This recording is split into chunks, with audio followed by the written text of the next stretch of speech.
Let's get something straight right out of the gates here. The way that we see Batman eat in the comics and movies is laughably unrealistic. I mean, take this scene from the Batman for example. Bruce just got home after a long night of beating up Gotham's poorest, most mentally ill citizens. That's some physically demanding work. And what's for breakfast? A single bowl of blueberries. I guess we know why Pattinson's Batman was so much smaller than Bale's and Affleck's. His Alfred was starving him.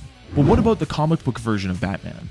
Well, this is Batman's official diet as detailed in Batman: The World of the Dark Knight. And this thing makes me laugh more and more every time I read it. Breakfast is oatmeal, a banana, 2 boiled eggs, and juice.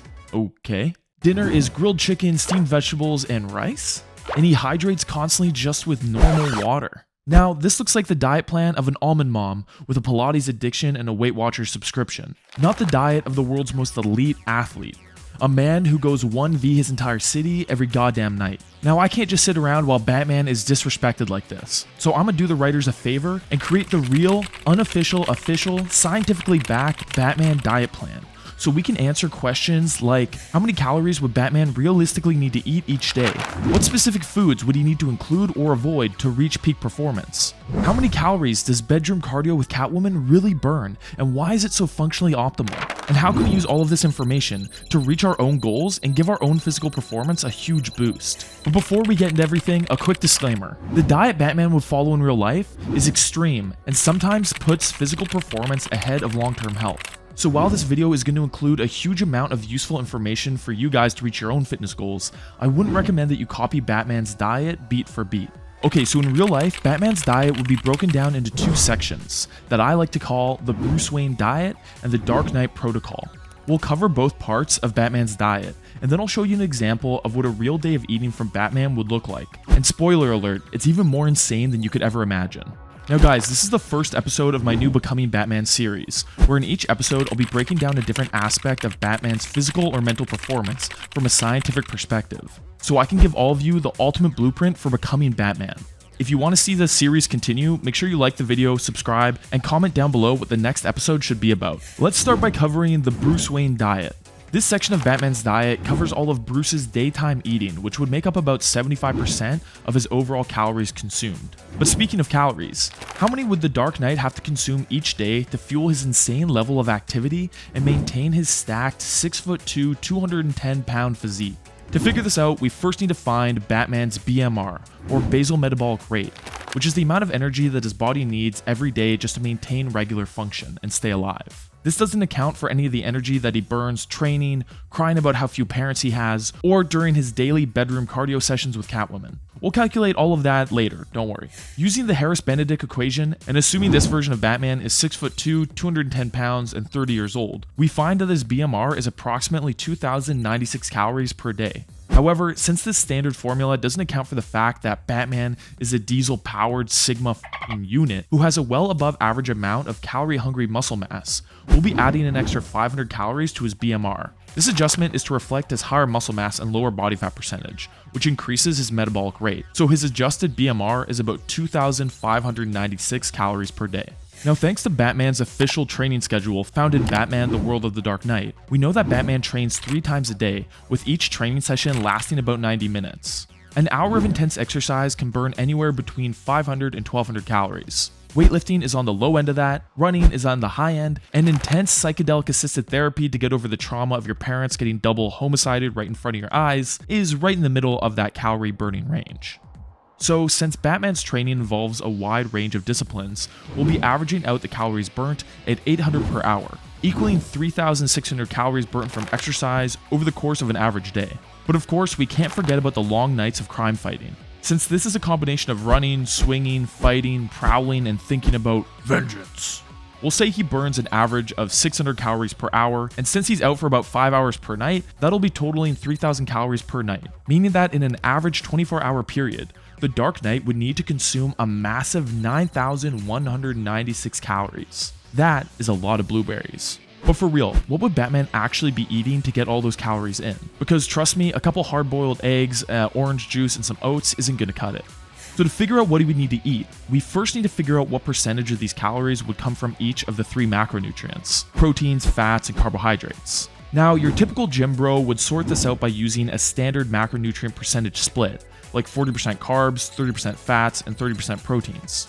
Now this is fine for the average person, but a split like this doesn't work for super high calorie diets because of the way that each of these macronutrients fuels your performance. Protein is of course essential for optimizing your body's ability to both repair and grow muscle tissue, along with being a great way to show off your wealth in this economic environment. Dietary fats are needed to help your body absorb certain vitamins like A, D, E, and K. They're also required for your body to be able to produce sex hormones like testosterone. So if you're sick of being so confident, lean, and muscular, then make sure to cut all the fats out of your diet. And finally, carbohydrates are the body's preferred source of energy during intense physical activity. Carbs are the jet fuel that allows athletes to do things like this, and even this. Because carbs are the body's preferred source of fuel for moderate to high intensity activities, like lifting, running, fighting, and rizzing up Russian supermodels.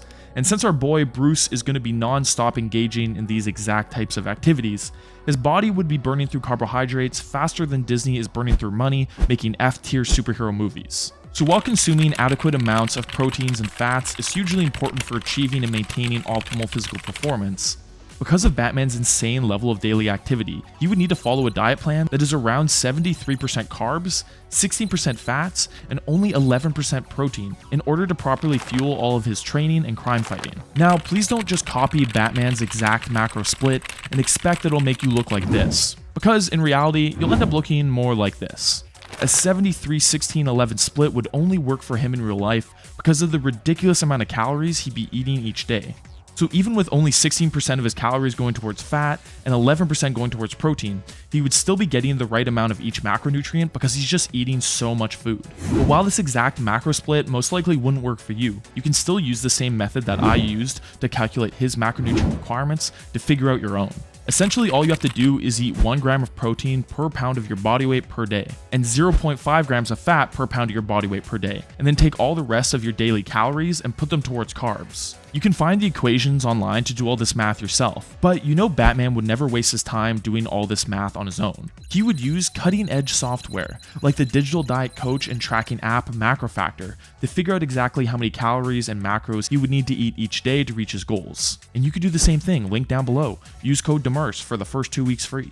Okay, so now we understand how many calories and macros Batman would need to eat each day. But what types of food would he want to eat, and what type of foods would he need to avoid in order to optimize his performance? Would he eat French fries, chicken, broccoli, and rice? Or maybe a 2020 lockdown classic, bat soup? Well, before we don our homemade Batman costumes, head to the supermarket and start asking strangers if they know where we can find the bat meat.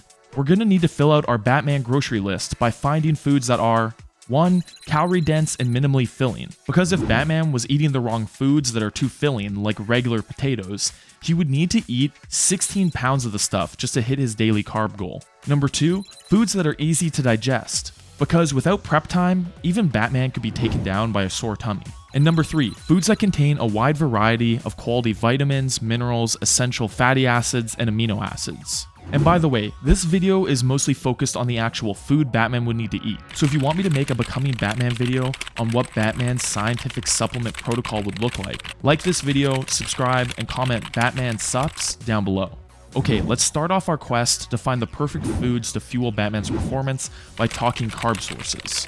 Now, if this was a video talking about how the average person should be eating to maintain a reasonable body fat percentage, regulate their blood sugar, and generally be healthy, I would tell you to eat slow digesting carbs that are full of hearty fiber like potatoes, wild rice, quinoa, and whole grain bread. Because these foods do a great job at keeping you full for a long period of time for a minimal amount of calories. But this is not a video for soccer moms who would like to shed a few pounds. Though, if there are any soccer moms in the audience, my DMs are always open. This is a video about how we can become like Batman. And eating these types of high fiber, slow digesting carbs would be an absolute nightmare for Batman, and anyone like him who's trying to consume a large number of calories each day. And that's for 2 reasons: fullness and poop. Now I'm gonna flex on all of you for a second here, but it's for educational purposes. I'm actually bigger than Batman. He is 6'2", 210 pounds. I'm currently 6'3", 230-ish pounds. Yes, I know. Please hold your applause for a moment. I have a point to make here. When I'm in a muscle building phase, I have to eat over 4,000 calories a day to gain weight. which is less than half of the insane 9,000 plus calories Batman would have to eat in a day, but it still gives me a good idea of how challenging it is eating that much food each and every day. And one of the biggest things that I've learned over my years of bulking up is that with a busy, high-stress schedule, it's nearly impossible to hit a high-calorie goal while solely eating unprocessed whole carbs like the ones I listed before. This is in large part because of their high fiber content. Now, everybody knows about fiber, but do you actually know what it does in the body? Fiber is a type of carbohydrate found in plant-based foods that cannot be fully digested by human enzymes. In the body, it aids in digestion by adding bulk to your poops, which makes you poop more often and makes them easier to pass. Fiber also supports gut health through fermentation by gut bacteria and contributes to heart and metabolic health by managing blood sugar levels and reducing cholesterol. This is all great stuff, but because fiber cannot be fully digested, it fills you up without adding to your calorie count, which is amazing if you're trying to lean down, but absolutely terrible if you're struggling to eat enough, which would be a struggle that's all too real for Batman. This also leads us to one of the biggest challenges Batman would face in real life. Something that other fitness influencers are too f***ing scared to talk about. And that's why you come to me, Paris Demers. Because unlike the Pioneer, Jax Blade, and Bruce Wayne Fitness, I'm not a f***ing pussy. I tell the people what they need to hear, whether they're ready for it or not.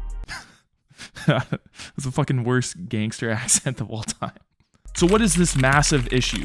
Well, it's something I like to call Batman's bewilderingly brutal Bowel Battle. I'm still workshopping the name. To cut straight to the chase, in real life, Batman would be shitting constantly. I'm talking like 8+ times a day, which would legitimately be a huge issue because when you're out sneaking around hunting down criminals, I don't think they'll patiently wait for you while you take a bathroom break. But seriously, this is a huge issue athletes that have to eat insane amounts of food face. Take the world's strongest men for instance. Guys like Brennan Shaw and Eddie Hall eat anywhere from 12,500 to 15,000 calories a day. These guys are eating constantly, and of course, what goes in must come out, so they're also shitting constantly. But this isn't just a fun excuse to play Candy Crush for 3 hours a day. All this eating and all this pooping can lead to a long list of painfully real issues like massive hemorrhoids, unstoppable diarrhea, severely uncomfortable bloating, and debilitating cramps. To combat this, the world's strongest men mostly stick to simple carbohydrate sources like white rice, white pasta, and white bread. But why all the white food? Well, don't worry, it's not because of any shady affiliation with the Klan. It's because a lot of the fiber has been processed out of these quote-unquote white foods, meaning that they'll pass through the system more quickly, making room for the next meal. They'll be less filling per calorie, meaning that it'll be easier to hit their crazy calorie goals, and the lower amount of indigestible fiber in these foods will also lead to their poops being smaller and less frequent, which means going to the bathroom every 2 hours instead of every hour, which as someone who has things to do outside of the bathroom, I consider to be an absolute win. You can actually see this in action by taking a look at this 1995 study that looked at how filling different foods are. You can see that higher fiber foods like porridge, wholemeal bread, brown pasta, and potatoes are much more filling, while more processed foods like white pasta, white rice, and white bread are much less filling. And again, pro tip for anyone here looking to lose weight, by eating the foods that are more filling or higher on the satiety index, it's going to be much easier to lose weight because while eating these foods, you can eat less calories but still feel just as full. But for Batman, to make his daily carb and calorie goal as painless as possible to hit, for his main meals, he would stick with eating primarily simple carb sources, and he would complement these with some veggies and fruit to provide his body with a good balance of important micronutrients and also enough fiber to keep his gut healthy, but not so much that he overburdens it. Now, in real life, Batman couldn't even dream of defending Gotham without the perfect diet to fuel him. But there's something even more important that makes Batman Batman, and that's his supersuit. So if you really want to become like Batman yourself, you're going to need your very own supersuit, and that's where the sponsor of today's video, SuperX, comes in. SuperX are the creators of the world's highest quality and most badass superhero-inspired workout gear on the market. They've got designs based off all your favorite superheroes and villains, plus official collaborations with brands like the Power Rangers and huge fitness influencers like Mike O'Hearn. All their products are super high quality and well made, but to keep the quality high, all of their designs are made in very limited runs. So if you see something that you like, you need to act fast before they sell out, because they will. Go check them out by clicking the link down below in the description and use code DEMERS for a discount and so they know I sent you. Okay, back to the video. So while we're on the subject of carbohydrates, it turns out a real-life Batman would have a much bigger problem than Bane snapping his spine like a glow stick at a rave, or the Joker beautifully cooking 50% of Gotham's favorite mayor to a perfect medium rare. And that problem is a little something called glycogen depletion. Similar to how Charlie Sheen always stores an 8-ball of Coke in his pocket for when he's in need of a quick hit of energy, your body stores sugar in the form of glycogen in your muscles and liver and uses it when it needs some quick energy to fuel your more intense physical activities like lifting, running, and fighting. But just like how Charlie Sheen can only carry so much Hollywood powder at one time before people start asking questions. Are there any drugs in this house? If there Put that down for a second. If there are, you better find them and give them to me immediately. No, they're not. No drugs in the house right now? Not that I know about. If I know about them, I'll find them and throw them away. It's not a big deal. Ooh, drugs in the house. We're all gonna die. Your body can only hold about 2,000 to 2,500 calories worth of glycogen at any given time. And during intense physical activity, your body will draw down on these glycogen stores to meet immediate energy needs. But as these glycogen stores start to run out, your ability to perform these intense activities will become diminished, and you won't be able to perform again at your best until you've completely replenished your glycogen stores. And I've got some bad news for a friendly neighborhood orphan, because once your glycogen stores have been run down, it can take up to 24 hours of rest and carbohydrate consumption to get them back up to 100%. So someone like Batman, who not only undergoes multiple high-intensity training sessions each day, but also spends 4 to 6 hours a night running around fighting crime and acquiring some particularly sus rashes, would need to very carefully manage their glycogen levels so that they don't run out of gas halfway through their second workout of the day, or even worse, in the middle of a fight. And that's why Batman would take a note out of our boy Sam Sulek's freaky book and drink that special drink. What do you think this thing is? That's right, in real life, Batman would constantly be knocking back high glycemic index carb drinks during his workouts. High GI carbs like glucose, dextrose, and maltodextrin are rapidly absorbed by the body and quickly raise your blood sugar levels. This provides an immediate source of energy for the body to use during intense activity. And on top of this, when these readily absorbed carbs are available in the bloodstream, the body can use the blood sugar for energy instead of having to break down the glycogen that's stored in the liver and muscles. Batman would aim to consume about 30 to 60 grams of these fast-acting carbs per hour of hard training, and this intake would not only help make sure his energy levels stay consistent for his current workout, but it would also leave more stored energy in the form of glycogen in his body for future workouts he has that day, or any unexpected crime-fighting activities that might arise. So essentially, by using these high glycemic index carbs during his workouts, he's leaving more gas in the tank for later. But using these drinks won't completely spare Batman's glycogen stores from being depleted. So it's very important that he, and any of you in the audience who like to train hard, especially if you're training multiple times a day, eat a carb-heavy meal with some proteins right after your workout to kickstart that glycogen replenishment process as quickly as possible. Alright, that's enough carb talk. Now let's shift our focus onto your mom's favorite macronutrient, protein. Like we talked about before, Batman would need to eat around 255 grams of protein per day. But unfortunately, Bruce wouldn't just be able to dummy a 32-ounce steak in one sitting to properly hit that goal each day. Because as was shown in this study, eating a moderate amount of protein multiple times a day at each of your meals does a much better job of stimulating muscle protein synthesis, which is pretty much just a fancy way of saying muscle growth and repair, than eating most of your protein intake at one meal towards the evening. So to optimally recover and adapt from his training, Batman would want to spread out his protein consumption across the day. But how many meals would be best? Well, in this other study, they found that eating 20 grams of protein every 3 hours did a better job of stimulating muscle protein synthesis than eating smaller amounts of protein every 90 minutes or eating greater amounts of protein every 6 hours. This all means that for optimal gains, the average lifter or athlete should be spreading out their protein intake across 4 to 5 meals each day. But since Batman is awake for a little bit longer than the average person, it would make sense for him to spread out his protein consumption even more and eat 5 to 6 protein-rich meals each day. But what would be the most functionally optimal source of protein for Batman to be eating in real life? Well, I've got some bad news for you die-hard Batman fans. Because, you know Batman? Bruce Wayne. You might know him as the Dark Knight. Yeah, the guy's a fucking liar. He says his number one rule is that he doesn't kill. But in reality, in his quest to protect the citizens of Gotham from its many villains, he would live long enough to see himself become the ultimate villain. The ultimate villain of the animal world. That's right.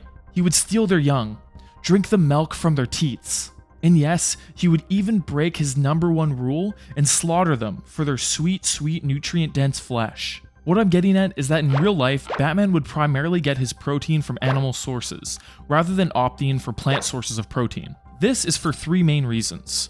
Number 1, we share about 80% of our DNA with cows and 98% of our DNA with pigs. This means that animals like cows and pigs are essentially just dumb, filthy humans. And this means that while ethically eating these animals is a complete disaster, it is incredibly fortunate for the size of our biceps. And I think we can all agree that that's much more important. Since animal proteins are so similar to human proteins, their flesh conveniently contains the perfect mix of all 9 of the essential amino acids that we need to consume to build and repair our muscles, making animal flesh the most morally abhorrent, yet anabolic snack since Soylent Green. Silent Green is people!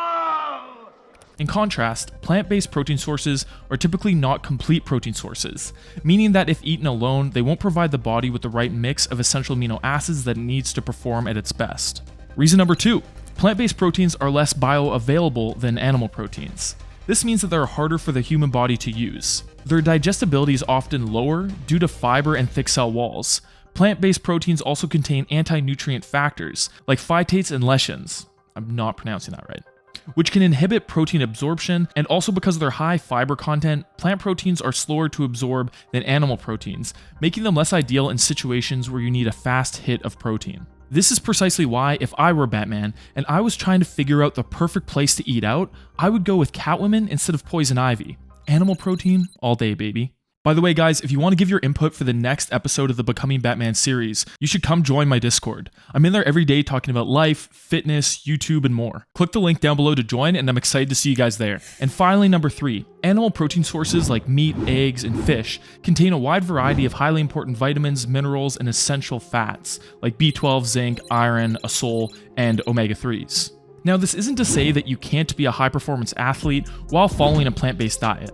I mean, Kale Man doesn't really have the same ring to it as Batman, but you can definitely make it work. To reach your protein goal as a vegan athlete, you need to increase your overall protein intake, considering the generally lower bioavailability of plant-based proteins when compared to animal proteins. And it would also be crucial to focus on eating a wide variety of plant-based protein sources that complement each other's amino acid profiles to ensure that you're getting in the proper amount of all 9 essential amino acids that your body needs to perform and recover optimally.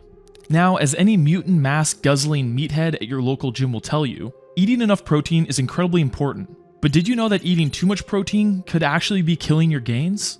Especially if you're someone like Batman who needs to eat a crazy amount each day, or just someone who struggles to eat enough generally because of a fast metabolism or a small appetite. This is because protein is the most satiating macronutrient. This means that on a calorie for calorie basis, it fills you up more than carbohydrates and fats. In this 2005 paper, it was found that when people increased their protein intake from 15% of their total daily calories to 30%, they subconsciously decreased their average daily calorie consumption by 441 calories. This is why increasing your protein intake is an amazing way to effortlessly lose fat. But it's also why Batman wouldn't want to be eating any more protein than is necessary. Now on to our last micronutrient, fat. Unlike people used to say, fat does not in fact make you fat, at least not more so than any other macronutrient when eaten in excess. No, dietary fats are a hugely important part of a healthy diet, especially for an athlete like Batman. Or at least they can be. They can also just straight up put you 6 feet underground if you consume too much of the wrong kind. The game was rigged from the start. That's right, if the Joker really wanted to create mass chaos and take out as many people as possible through only their own ignorance and animalistic urges, he really should have gone into making processed foods, because according to the World Health Organization, trans fat intake is responsible for up to 500,000 deaths each year from coronary heart disease. But come on, in real life, Batman wouldn't need to worry about some silly little thing like heart disease. I mean, look at this handsome slab of meat. This guy is the shining image of peak health. False! In reality, Batman's heart would be under an incredible amount of stress day in and day out. A high-stress lifestyle, chronically undersleeping, unresolved major mental health issues, and also steroid use are all major risk factors to developing heart disease. And yes, you did just hear me right, Batman would be using steroids. But we can talk more about that in the Becoming Batman video on supplements. Comment Batman subs down below if you want to see that. Since Batman's heart is already under assault from all sides, unless he wants to fuck around and find out that the only thing scarier than the Scarecrow is coronary heart failure, then he would need to avoid trans fats at all costs. But what are trans fats? Where did they come from? And how can Batman and you avoid them? Well, the widespread adoption of trans fats can be blamed on the same man who's to blame for the advent of the nuclear bomb, the invention of napalm, the end of the toothbrush mustache as a socially acceptable way to style your facial hair, and also the man who completely ruined the swastika for everyone. That's right, Mr. Adolf Hitler. I bet you weren't expecting to talk about Hitler in a Batman video. See, before World War II, in the States, people primarily used animal fats like lard, butter, and tallow to cook their foods. But during WW2, animal fats along with other food products were being rationed. So this pushed people to look for a buttery, tasty, and cheap alternative to, well, butter, and boy howdy, did they find it. Someone in the early 1900s had the bright idea to add extra hydrogen ions to liquid vegetable oils to make them more solid, shelf-stable, and spreadable, just like butter and tallow. Yum. But even though they were invented in the early 1900s, these partially hydrogenated oils didn't really kick off until World War II, when the aforementioned rationing of those animal products happened. And that's when people made the switch from the animal products to these fancy new semi-solid oils. But unfortunately, trading butter and tallow for these partially hydrogenated oils is kind of like if Jack from Jack and the Giant Beanstalk traded that cow for those beans, but those beans ended up being cyanide capsules, and the cow had a gun and shot Jack for betraying her. What I'm trying to say is that it was a bad trade, because it turns out when you blast vegetable oils with a high amount of heat and also hydrogen gas, it creates the world's most delicious poison known as trans fats. These partially hydrogenated oils became insanely popular after World War II, and companies started shoving them into pretty much everything they could because of their delicious taste and super low price. They put them in cakes, cookies, non-dairy coffee creamers, and even presidents. Nobody was safe from the trans menace. God damn, this video is starting to sound like a f***ing Fox News broadcast. Anyways, over time we learned that trans fats aren't just good at making cakes tastier and cheaper, they're also pretty damn good at killing people. Specifically by raising their LDL cholesterol and lowering their HDL cholesterol, creating inflammation, and ultimately blocking up people's arteries. So eventually around 2020, countries like Canada and the USA banned them altogether.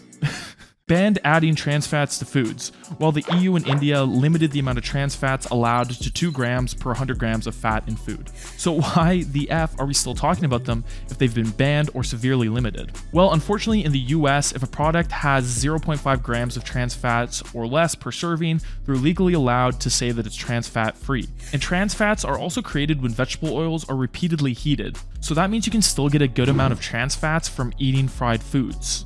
And considering the fact that Harvard Medical School says that for every 2% of your daily calories you get from trans fats, your risk of heart disease raises by an insane 23%, this means that you and Batman still need to be on the lookout for these sneaky trans fats by checking the ingredients list of foods that you eat for partially hydrogenated oils, and by keeping the amount of fried foods that you eat to a minimum, because it's not a stretch to say that those foods eaten in excess are literally poison. So that covers the worst type of fat that Batman would want to avoid at all costs. But now let's contrast all these negative vibes by talking about by far the best kind of fat there is, a type of fat that is starting to look more like a miracle drug than an actual kind of food. Of course, I'm talking about omega-3s. Omega-3s are a family of essential fatty acids. They're called essential because the body cannot produce them on its own, and they must be obtained through diet. And trust me, Batman is gonna want to be obtaining lots of these, because consuming omega-3s provides you with all kinds of crazy health and performance benefits. There are a number of different omega-3s, but the two called EPA and DHA have been thoroughly researched for their long list of beneficial effects in humans. Unlike trans fats, which essentially triggers cardiac Ragnarok, omega-3 fats have actually been shown to improve your heart health. Studies have also indicated that people who regularly supplement with omega-3s are less likely to have depression. On top of that, studies in people with depression and anxiety suggest that omega-3 supplements may improve symptoms of those mental health conditions. Something's telling me that Robert Pattinson's Bruce Wayne has been forgetting to take his fish oils. Something's in the way. Ooh. But wait, there's more, because this 2020 systematic review called "Are There Benefits from the Use of Fish Oil Supplements in Athletes?" looked at all the available research on the topic of, guess what, omega-3s and athletic performance, and found that consuming fish oils, which are high in the omega-3s, EPA, and DHA, cause positive effects on people's cognition, aka mental performance, cardiovascular health and performance, muscular recovery after exercise, and also help to decrease systemic inflammation. Damn, that is some good shit. At this point, I honestly wouldn't be surprised if that shit that's getting pumped into Bane's veins is a 50-50 mix of tren and fish oils. Disclaimer, please do not inject tren or fish oils into your body. You will die. So omega-3s are, as the kids say, based, pogged, and no cap have hella W riz. So how much of them do we need in our diet to get the positive effects, and where can we find all these magical little fatties? In terms of how much you need per day, there's a variety of recommendations from a handful of different medical authorities across the globe. But these are targets for average folk, common people who aren't trying to become faster than a speeding bullet, more powerful than a locomotive, or able to leap tall buildings in a single bound. Wait, shit, wrong guy. Anyways, athletes like Batman or people who spend a great deal of time in the gym may need to consume more omega-3s than the average person. Each individual is going to be different, but it seems like Batman would want to consume between 2 to 5 grams of EPA plus DHA daily. But seen as daily intakes of up to 5 grams of omega-3s have been found to be safe, I don't think Batman or the average healthy person needs to worry about getting too much. But always consult your doctor before starting on a new supplement. Okay, so how do we get this stuff in us? Well, primarily through seafood like fresh salmon, herring, sardines, and fresh tuna. This is exactly why the penguin is always looking so fit, fresh, and healthy, because he's dummying all those fish. But since seafood is pretty expensive, most people opt to get their omega-3 intake from supplements like fish oil. Pro tip: when you're shopping for a good fish oil supplement, don't just look at how many grams of fish oil it has. Take a look at how much EPA and DHA it contains to see if you're getting a good value for your money. But Batman ain't no broke boy. Like, if you're a broke boy, just say so. So he would be getting his EPA and DHA doses from the freshest, fattiest, and wildest salmon, sardines, and tuna money can buy. Okay, I've been sitting here talking about fats for so long that I'm starting to get a little fat myself. So to wrap up this section, Bruce would be getting the rest of his daily fats from healthy sources like avocados, extra virgin cold-pressed olive oil from the olive oil region of France, avocado oil, and of course from the fat content in the meat that he'd be eating.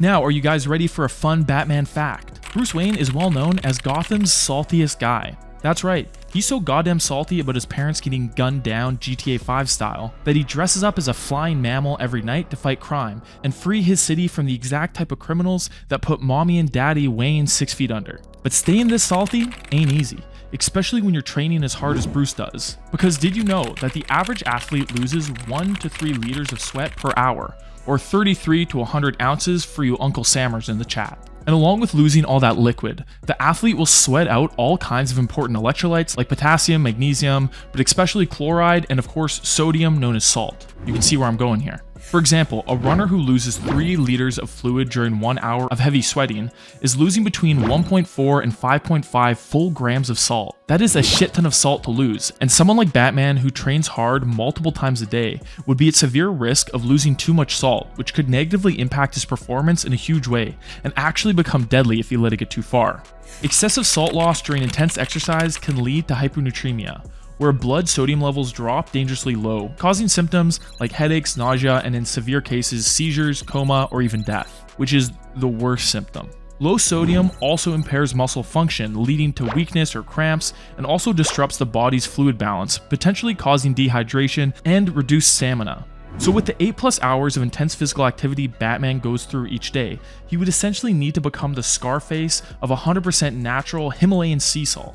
But all jokes aside, too much salt can be dangerous, as can too little. So Batman's goal would be to keep his electrolyte levels consistent by eating enough salt to replace what he loses during his training. So this means lots of salt on his meals and supplementing with electrolyte powers during his sweaty workouts or while he's out patrolling the city, but more on that in a second. Okay, that covers all of Bruce's daytime eating. Now it's time to cover the Dark Knight Protocol, aka how Batman would fuel his performance while he's out fighting crime. Then, once we're done that, I'll show you what a fully detailed day of eating would look like for the Dark Knight. So you can think of Batman's Bruce Wayne diet, which is his daytime diet, as akin to an athlete's regular day-to-day diet, focusing on balanced nutrition for recovery, performance, and preparation. The Dark Knight Protocol, however, mirrors how an athlete would fuel themselves during a competition, prioritizing quick energy, energy-boosting compounds, things that are easy on the digestive tract, and hydration, so that they can perform at a high level, uninterrupted for as long as possible. So to maintain his performance while out fighting crime,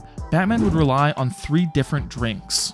The Bat Energy Drink, trademark, the Bat Sports Drink, trademark, and the Bat Protein Drink, made with 100% grass-fed and finished bat, patent pending. Starting with the Bat Energy Drink, this would be a mix of stimulants, vitamins, and amino acids, designed to keep Batman focused, increase his endurance, and reduce his feelings of fatigue. This drink would contain things like caffeine, nicotine, beta-alanine, taurine, ginseng, and more. It's essentially a regular pre-workout on steroids, but without literally containing his steroids. He probably wouldn't take those orally, he'd probably inject them, but again, we'll talk about that in the supplement video. This drink would drastically increase the length of time Batman could effectively fight crime each night. But I want you to keep in mind that consuming high amounts of stimulants is not only incredibly hard on your body, but if you overdo it, you could be putting yourself in real danger. And of course, some stimulants like nicotine are also addictive, so I'm definitely not recommending you drink something like this, but realistically, Batman would be abusing stimulants to protect Gotham, so I wanted to keep it 100 here. I could make a whole video on this drink and Batman's steroid use, and in fact I will, so I won't go into detail here. Reminder to comment Batman subs down below if you want to see that video. Next, let's cover the Bat Sports Drink. Essentially, imagine what Logan Paul's Prime Hydration would be like if it wasn't a completely dog shit product that doesn't do the one thing that it's supposed to do: hydrate people. That's pretty much what Batman's sports drink would be. It would be a mix of water, fast digesting simple carbohydrates, and electrolytes, specifically sodium. The goal of this drink would be to maintain Batman's physical performance by quickly replacing any of the fluids, electrolytes, and calories lost during his crime fighting endeavors.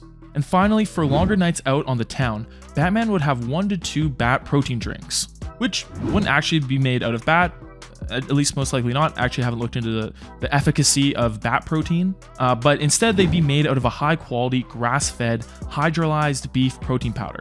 Hydrolyzed beef protein is a very fast digesting and highly bioavailable protein source, which would be perfect for giving Batman's body the quick hit of protein that it needs to maintain and fuel constant muscle protein synthesis. Now that we've covered all the details of what Batman's diet would look like in real life, it's time that I unveil what a full day of eating would look like for the Dark Knight. Like I said before, this all comes out to around 9,200 calories with a 73-16-11 split for carbs, fats, and proteins. Let me know what topic I should cover next in my Becoming Batman series, and make sure you like the video and subscribe so you don't miss out on any future episodes. Now, we talked a lot about diet in this video, but if you want to learn more about training, check out this video on the 4-step training system that will turn you into an elite badass athlete like Deathstroke. Check it out, and I'll see you there.